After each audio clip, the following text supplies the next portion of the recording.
Boa noite, são 18 horas no horário de Brasília. Começa agora para todo o Brasil mais uma edição de O É da Coisa. E quando a coisa parece confusa, vem pra cá que a gente desconfunde tudo, meu filho, né? Ou, né, Érico? Mostra que é mais complicado do que parece, né? É, como eu costumo brincar, não adianta falar, física quântica é tão fácil. Não é fácil, não é fácil. Aí você explica, a pessoa fala, não entendi, vai tentar de novo, vai até compreender.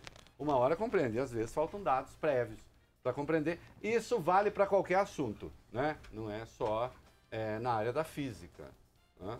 Eu sempre acho engraçado quando as pessoas em arte moderna falam, isso eu também faço. Mentira, não faz. É que falta informação para você entender aquilo, né? Geralmente a coisa incompreensível é só porque a gente não tem os dados suficientes para compreendê-la, né? A não ser quando a fala é realmente incompreensível, porque às vezes ela é realmente compreensível. Nós teremos hoje um exemplo notável de fala incompreensível. Daqui a pouco nós vamos ver, de várias. O Brasil está virando um espetáculo, né? Nós realmente temos oradores de primeiríssima linha. Gente, eu engasguei comigo mesma. Isso, senhora. Isso acontece às vezes. Isso pode acontecer da pessoa engasgar-se consigo mesma, né? Milhões de pessoas acompanham o programa pelo Dial, mas pode fazê-lo também pelas redes sociais, sempre Rádio Band News FM. E se for pelo aplicativo é Band Rádios. Perdeu, vai à minha página lá no UOL, www.reinaldoazevedo.com.br. Felizmente, né, tá lá o blogzinho ali do UOL, né, que bom. Mais visitado. E falo isso com reverência aos senhores leitores, no caso do blog, né, e certamente muita gente daqui que também migra para lá depois para acompanhar. Boa noite, Érico Oyama. Boa noite. Boa noite, Vólio Bene. Boa noite. Temos muita coisa a falar. Como sempre, pessoas públicas dando declarações que são do balacobaco. O nosso presidente em particular, eu até estou nesse momento enviando um vídeo para o UOL, vai ter lá um comentário meu sobre isso. O nosso presidente resolveu refletir, né? Nós vamos ver daqui a pouco, sobre culinária. Eu fiquei sabendo que ele está pensando em se candidatar aqui ao Masterchef. Momento Masterchef! Isso, né? Vai cozinhar ali pro Fogaça, para Paola, né? O Jacan. Porque ele está se mostrando um especialista nessa área, usando da alimentação para fazer metáforas de natureza política, né? Porque ele faz um esforço sincero para ser didático, para que as pessoas tentem compreender que às vezes é o seguinte, a pessoa, o Vale Bene, é o seguinte, quando a pessoa tem um raciocínio muito complexo, difícil, Sim. né? Elaborado, profundo, que os homens simples não entenderão, né? Que certamente só mesmo especialistas seriam capazes de decifrar. Então essa pessoa faz como faz o Bolsonaro. Apela a exemplos do dia a dia para se fazer entender, Érico. Porque você imagina o Bolsonaro sendo compreendido só por economistas, por pós-doutorandos na área de política, de economia, que é a sua vocação original. A sua vocação original é esse pensamento complexo, informado, e a pessoa assim muitas vezes não consegue ser didática, não consegue ser clara. Então ele busca ser claro apelando a exemplos, né? Como nós vamos ver daqui a pouco. Exemplos realmente encantadores que honram a política brasileira e, sobretudo, porque muito bem informados, que tecnicamente amparados, né? Claro que ele não está sozinho. Eis que a ex-presidente Dilma volta para nos lembrar, né, de como ela também sempre foi muito pertinente ao fazer determinados comentários. Que tempos esses que vivemos, né? Mas, enfim, quem sabe a gente sobrevive, né? Vamos começar pelo ainda Sérgio Moro, Deltan Dallagnol e etc. E pelo amor de Deus, não me peçam para responder a delinquentes. Eu tenho mais o que fazer, né, do que gente que tenta pegar carona com maluquices e delírios e enfim, quem sabe exercitando as próprias fantasias, né, e atribuindo coisas a terceiros. Não dá, por aí eu não vou, minha praia é outra. O que aconteceu aí com Fachin, etc? Vamos lá. Renato, ministros do Supremo Tribunal Federal veem um ataque gratuito a Edson Fachin em mensagem publicada por Sérgio Moro. O ministro da Justiça se manifestou depois de reportagem do jornal Folha de São Paulo, em parceria com o Intercept Brasil, mostrar que o ex-juiz chegava a exigir penas mínimas em delações premiadas. Moro disse pela rede social. O juiz tem não só o poder, mas o dever legal de não homologar ou deixar de exigir mudanças em acordos de colaboração excessivamente generosos com criminosos. Não foi, aliás, essa crítica a acordos como dos sócios da JBS? Fez o questionamento e colocou entre parênteses, que não passaram por mim. A delação da JBS foi homologada pelo ministro Edson Fachin, o que fez dele alvo de duros embates no Supremo Tribunal Federal. Segundo o jornal Folha de São Paulo, até os críticos dizem que Moro tratou o tema em contexto inadequado. Então é o seguinte, né? Eu já comentei isso aqui ontem, o seu Sérgio Moro, mais uma vez recorrendo ao Twitter, reclamando das matérias, disse que a função de um juiz é realmente ser rigoroso com os acordos de delação. Mas nós já deixamos claro que é ser rigoroso com acordos de delação depois de firmados os acordos. Na hora da homologação. Na hora da homologação.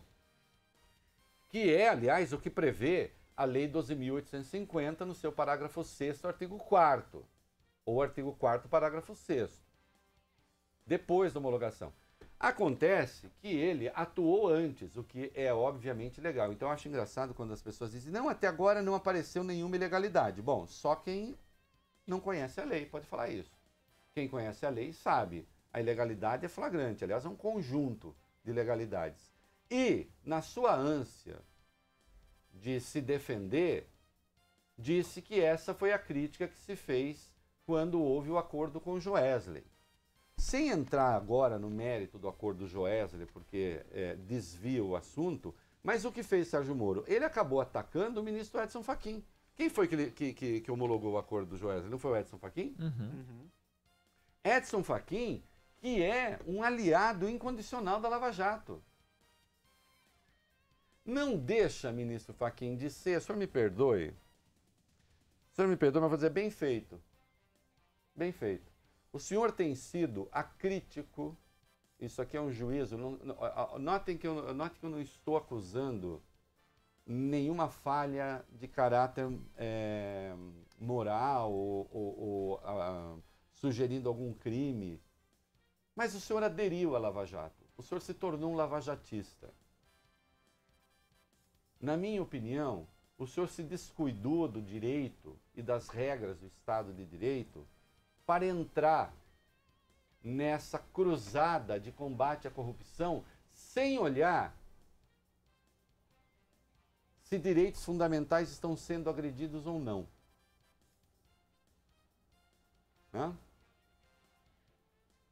E pode ser, então, que o excesso de benevolência, entendo havido no acordo com o Joesley, derive disso. Dessa disposição, vamos combater a corrupção, sem olhar para os parâmetros legais. E tudo isso porque o senhor está engajado no espírito lavajatista. Aí vai e toma esta coisa na testa do Sérgio Moro. Lembrando que esse mesmo Sérgio Moro procurou o Deltan Dallagnol e sugeriu ao Deltan Dallagnol vazar dados da delação da Odebrecht na Venezuela, o que expôs vidas a risco, quando o Fachin havia determinado sigilo nessas delações. Então, fica claro que a Lava Jato, essa coisa de Lava Jato, procurador, juiz, esse conjunto trata o Supremo de uma forma quase jocosa, com desprezo mesmo. E tanto maior é o desprezo quanto eles acham que os ministros estão com eles. Vocês repararam? Então Dallagnol esteve com o Fux, sai de lá e diz o Fux é nosso, e ironiza o Fux. Ah, bom carioca, só faltou convidar para um café. Rindo. Ao que Moro responde, in Fux we trust. O mesmo Dallagnol se encontra com Edson Fachin e comemora no seu grupo. Ahá, uhul, Fachin é nosso. Se imiscuindo, se insinuando no Supremo. E aí com Roberto Barroso, depois de participar de um seminário, participando de um coquetel, mas ali, enquanto está havendo convite, diz, sabe como é? Ele é carioca, vai ver que ele convida, mas não passa o endereço. Uma coisa é certa, a Lava Jato se estruturou para capturar também o Supremo. Foi isso que eu já demonstrei aqui. Né? E que levou alguns idiotas a ficar fazendo ilações estúpidas de gente que não sabe nada. Né? Tá aí. Os próprios ministros estão um pouco constrangidos. Por que isso? Gente como Sérgio Moro, eles vão tentar se defender e não veem o que vai pela frente.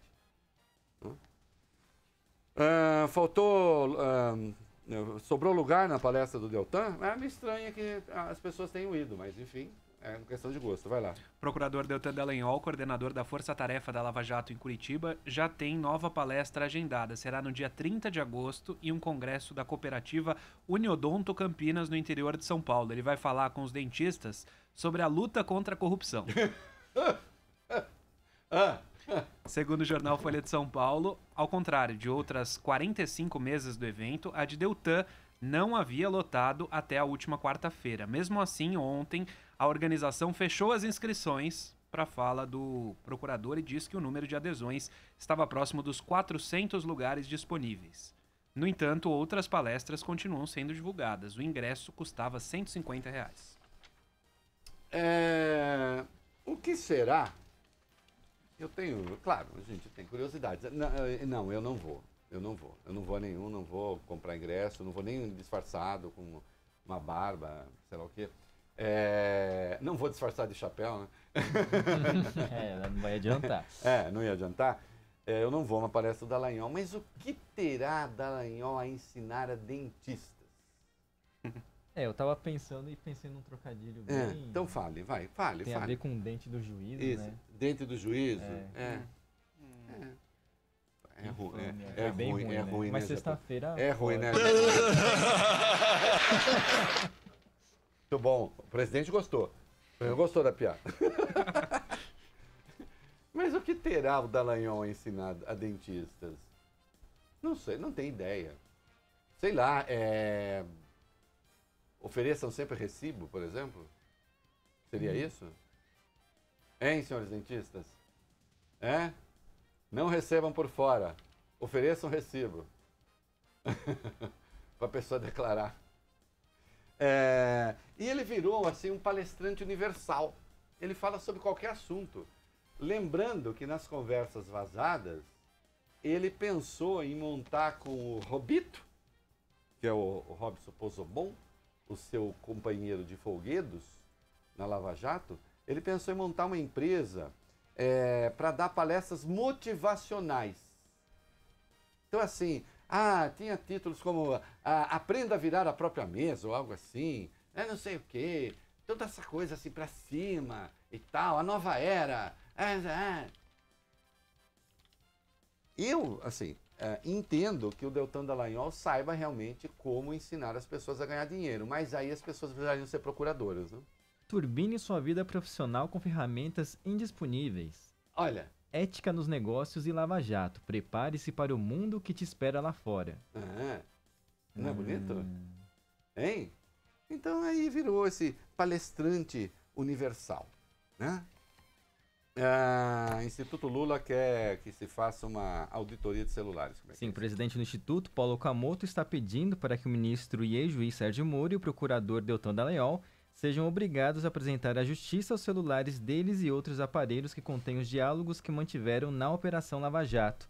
De acordo com o jornal Folha de São Paulo, ele quer que as conversas sejam integradas ao processo do triplex. Ao contrário de Lula, Okamoto foi inocentado. Só que o advogado dele, Fernando Fernandes, sustenta que os diálogos são atos processuais e, por isso, precisam ser incluídos na ação, já que neles Moro indica testemunhas e dá conselhos aos procuradores. Olha, nós não estamos aqui para enganar ninguém, não estamos aqui para ficar fazendo pressão e não sei o quê. Aqui é o pão, pão, queijo, queijo, como diria o Dorico Paraguaçu na sua ida a Nova York, concorrendo antecipadamente com o Eduardo Bolsonaro, né? Deixa eu dizer uma coisa, não creio que isso aqui vai prosperar, não há como isso prosperar. Isso é uma pressão política legítima.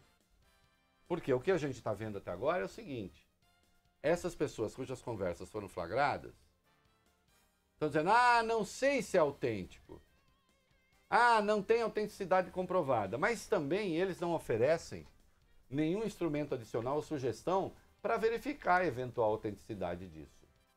Não, já perdi o aparelho, já não sei, já paguei tudo. E alguém vai dizer, não, aquele número nem tenho mais. Agora, o PT, evidentemente, tem o direito de fazer pressão. Não? Agora, deixa eu dizer uma coisa. E isso realmente não deixa de explicar muita coisa. A Lava Jato, os procuradores, o Deltan Dallagnol, o Sérgio Moro, toda essa gente ganhou uma aliada inesperada. Inesperada. Eu nem sei se ela percebeu que ela é aliada deles também. Tem essa dúvida. Né? E hoje, falando com um amigo, eu disse, meu Deus, a história brasileira esqueceu de fazer acontecer um debate entre Jair Bolsonaro e Dilma Rousseff. Não é isso? Pra gente, assim, pra gente viver um momento único na história, provavelmente, da civilização. Né? A presidente Dilma, no dia, tem um dia aqui que ela... Foi na sexta-feira da semana passada. Na sexta-feira da semana passada, ela resolveu refletir sobre os vazamentos dessas conversas que foram entregues por uma fonte anônima ao site do Intercept Brasil, e cujo conteúdo está sendo divulgado por mim, no meu blog aqui, pela Folha e pela Veja, em parceria com o site do Intercept Brasil. A presidente Dilma, ela quis explicar para as pessoas o que isso significa. Né? E saiu isso aí. Olha aí, vem. Eu nunca vi hacker querer manipular a informação. Bom, mas aí tem um historiador que faz um raciocínio muito interessante. O raciocínio, se eu vou conseguir reproduzir para vocês, é o seguinte. É o Fernando Horta, que fala o seguinte. Primeiro, se há vazamento, foi um hacker. Foi um hacker. Mas se há vazamento e foi um hacker, o vazamento não tem tanta importância. Se há vazamento, foi um hacker e o vazamento não tem tanta importância, o que se faz? Se trata como? Se considera o quê? Não tem... Não podemos levar em conta. Mas se for um vazamento e tem importância, o que acontece? Foi em nome do combate à corrupção. Então, esse raciocínio, ele é uma bomba atômica em cima do sistema de justiça desse país. Eu não entendi nada. Eu nem entendi se ela está contra ou está a favor. Eu não entendi se você está falando assim, se esse vazamento é uma... O que é uma bomba? É o vazamento ou aquilo que o vazamento revela? É absolutamente incompreensível. Presidente Dilma, vamos fazer um acordo? A senhora não fala. Se for o caso, escreve. Né?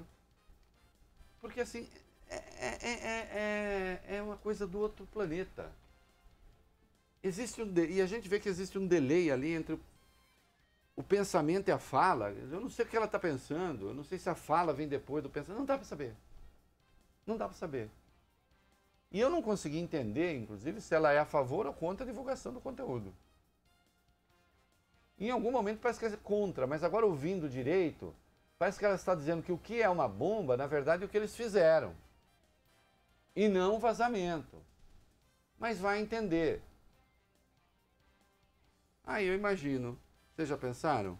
A Dilma, que é o que eu fiquei imaginando aqui, num debate com o Jair Bolsonaro, assim, a gente põe frente a frente, os dois resolvendo esclarecer para as pessoas os reais problemas do mundo. Jesus Cristo, que era esses anos recentes do Brasil, né? Isso tudo explica muita coisa, né? Explica porque chegamos a certas misérias. O Dia da Criança é dia da mãe, do pai, das professoras, mas também é o dia dos animais. Sempre que você olha uma criança, há sempre uma figura oculta, que é um cachorro atrás.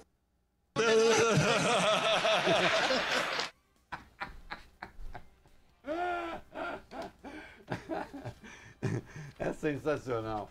Olha aqui, ainda no capítulo Lava Jato, vamos dar notícia, vai, eu comento depois. Vamos pro juiz Marcelo Bretas, vai.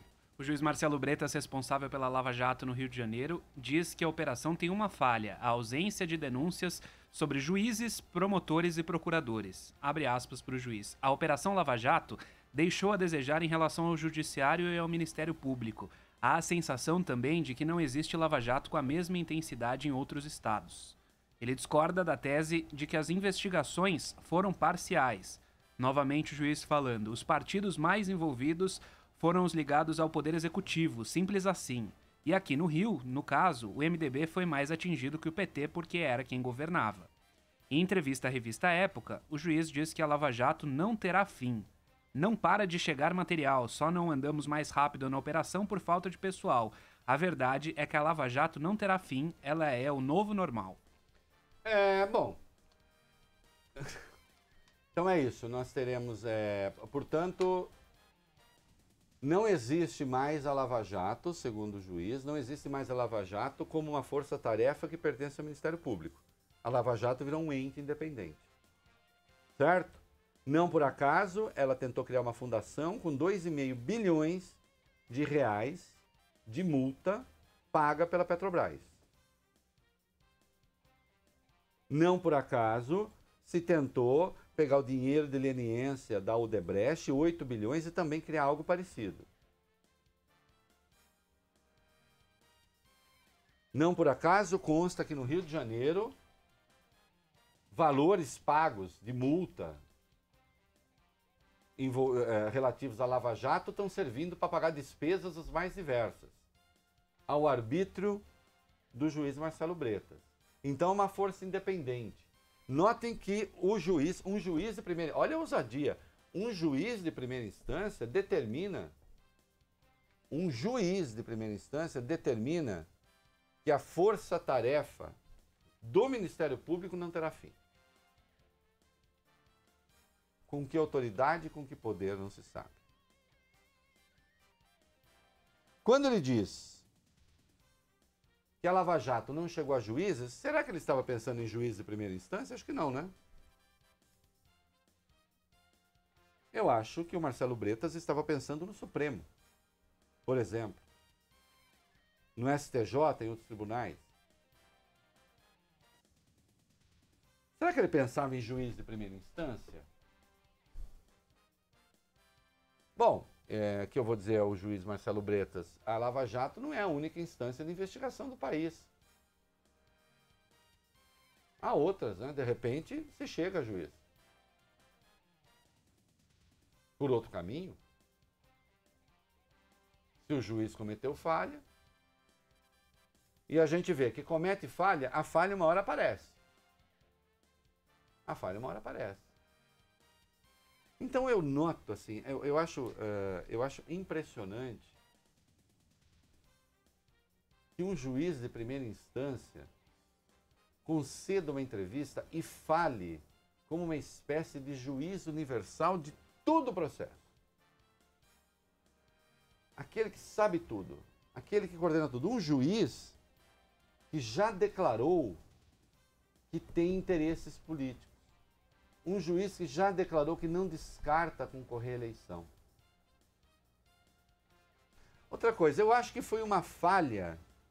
Olha, preste atenção. Quando a gente vai para o significado das palavras, eu acho que foi uma falha a Lava Jato não ter chegado ao Judiciário e ao próprio Ministério Público, ele diz, né? Uhum. Mas vem cá, existem denúncias para isso?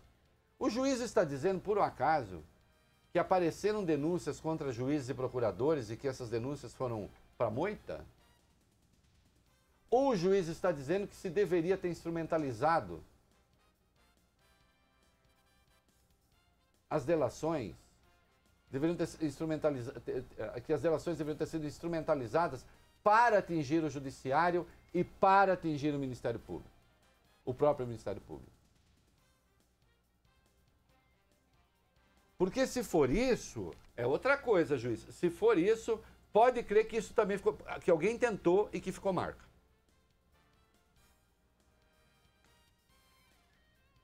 Vocês entenderam o ponto? Uma coisa é, a partir de uma delação, você abrir uma frente de investigação. E outra, muito diferente, é você decidir, temos de pegar o Judiciário. Ô, Valio Bene, você que é o delator, fala aí. E do Judiciário, não tem nada não? Não, senhor, do Judiciário não tenho. Ah, se não tiver do Judiciário, vai ficar preso. Tem de ter do Judiciário. Isso que o Marcelo Bretas está fazendo é um convite para que delatores saiam atirando por aí. Está parecendo delação do Palocci. Né? Parece que ele quer delação do Palocci. Cada dia tem uma coisa nova. O Palocci só não acusou o PT até agora de ter roubado o pirulito das crianças. E o antipetismo se diverte, afinal de contas, é um ex-petista falando, justamente, é um ex-petista falando em processo de delação, que não foi aceito nem pelo Ministério Público, imagina.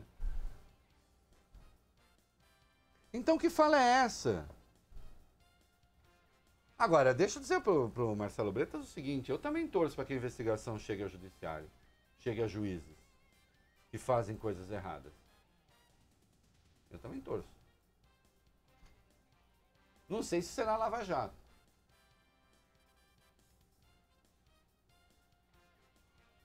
Bem. Agora, se faz coisa errada, uma hora aparece. Agora, que a falha é um absurdo, é. Juízes de primeira instância nem mesmo deveriam dar entrevistas, lamento. Não como pensadores da justiça, não como operadores da justiça. Quem está falando aqui é o Marcelo Bretas, é aquele que mandou prender o Temer com uma justificativa que chega a ser uma piada.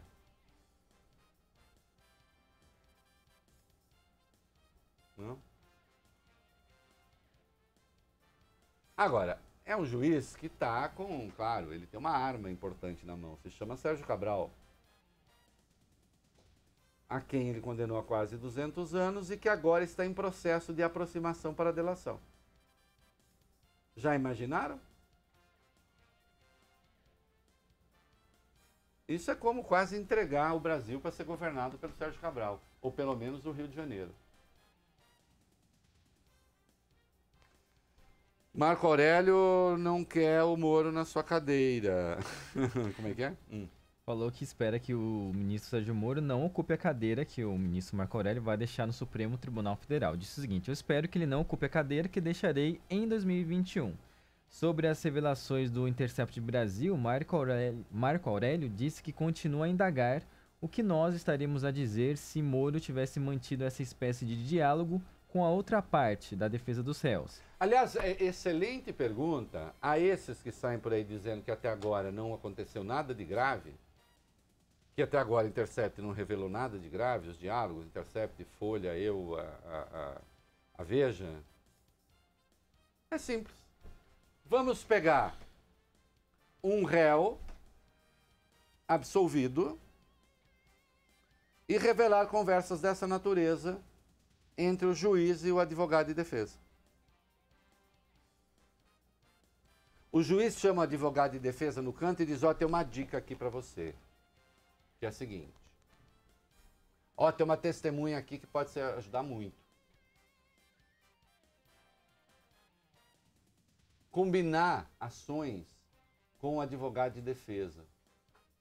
Ações que terão desdobramentos públicos. E depois, ao fim, absolver essa pessoa. Vocês já imaginaram? Hoje um ministro do Supremo não consegue dar um habeas corpus sem virar alvo da canalhada, sem que se tenha qualquer indício de irregularidade. Imagina se conversas como essa vêm a público. Então, se você tem dúvida se houve falha ou não, inverta, faça de conta que é com a defesa e faça de conta que o réu foi absolvido. Pronto. Seu dilema terá acabado. Né? Estamos aqui para fazê-los pensar também.